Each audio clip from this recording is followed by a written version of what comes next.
ইয়া আইয়ুহান নাসু উবুদু রাব্বাকুম, কতক্ষণ পর্যন্ত ইবাদত করব?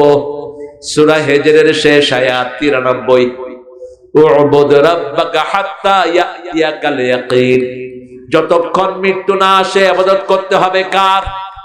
এবার বলেন ইবাদত করলে লাভ কি? দুটি লাভ, একটা দুনিয়ায় আর একটি আখিরাতে।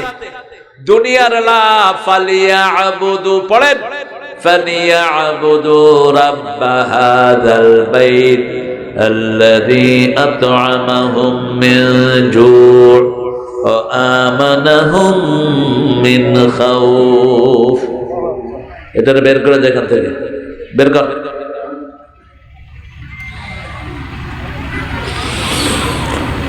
রাসূল খুতবার সময় হাতে লাঠি রাখতেন, এখন থাকলে রকেট লঞ্চার আর AK-47 রাখতেন। হাসেন না, এখন তো 47-এর যুগ। কি তখন কিসের যুগ ছিল? রাসূলের বোধহয় তলোয়ার ছিল না। কয়টা? এখনো মক্কাতে 4টা তলোয়ার রাসূলের। কয়টা? সবচেয়ে বড় তলোয়ার কোন সাহাবীর? আলী। আলী, আলীকে চিনেন তো?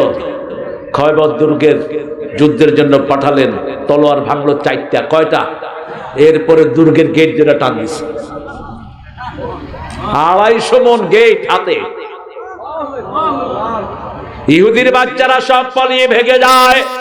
ফিলিস্তিনের ইহুদির বাচ্চারা, তোদের জন্য মরণ কামড় আসতেছে, ঠিক না বেটি?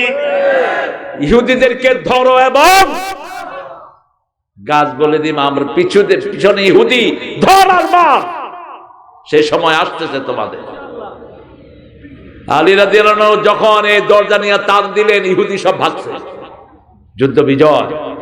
যুদ্ধের পরে তিনি দরজাটারে এইভাবে মরুভূমিতে উড়ায় মারলেন। ফজর পরে রাসূল বললেন, আলী শুনলাম তুমি নাকি খয়বরের এত বড় দুর্গ হাতে তুলে নিয়ে এসেছো, এখন ওটা নিয়ে আসো তো দেখি। কালকে এক হাতে ছিল ঢাল, আরেক হাতে ওটা, আজকে তো 2 হাত ফ্রি। চলেন। শত শত সাহাবী চেষ্টা করলেন, উঠাতে পারলেন না। রাসূল মুস্কি হাসলেন আর বললেন, আলী তুমি কি তোমার শক্তিতে এটা করেছো নাকি?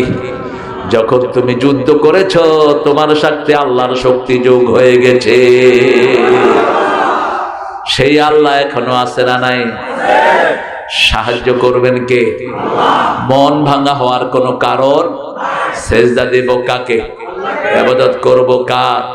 খাওয়া যোগান দিয়ে দিবেন কে? বাংলাদেশে খাওয়া বাড়ছে না কমছে? আপনাদের যে রাস্তা দিয়ে আমি আসলাম এখন, তোরাবগঞ্জের এই যে ভেড়িটা, এই ভেড়ির 2 পাশে ধুধু বালু ছাড়া কিচ্ছু কিচ্ছু। এই ভেড়িতে আমি আসতাম। আমার বড় দুলা ভাইয়ের বাড়ি হলো এই ভেড়ির ওই পাশে। জায়গাটার নাম হলো কি বাজার? করুণানগর না, এর পাশেরটা হুজুমিয়ার হাট। এই হুজুমিয়ার হাট আর করুণানগরের মধ্যখানে সুফিয়া আহমদ সাহেব, ওনাকে জবাই করেছে স্বাধীনতার সময় এই শয়তানেরা। ওনার ছেলেকে, 2 জনই শহীদ। কিভাবে বলছি শহীদ? 15 বছর পরে ওনাদের লাশ খনন করা হলো, কবরের কাছে পানি এসেছে, খবর করে দেখে ওই গায়ের কাপড়টা এখনো পুরান হয়নি, একদম তাজা। 2 জনই। আল্লাহ 2 জনকে শহীদ হিসাবে কবুল করুক। এখানে ধুধু বালুচর। আর আজকে দেখেন, চিনার কোনো উপায়? জঙ্গল, বাগান, ঘাট, দোকান আছে না নাই? একদম ঢাকা শহর ফেল। কে দিয়েছেন এই বরকত? আরো জোরে বলেন।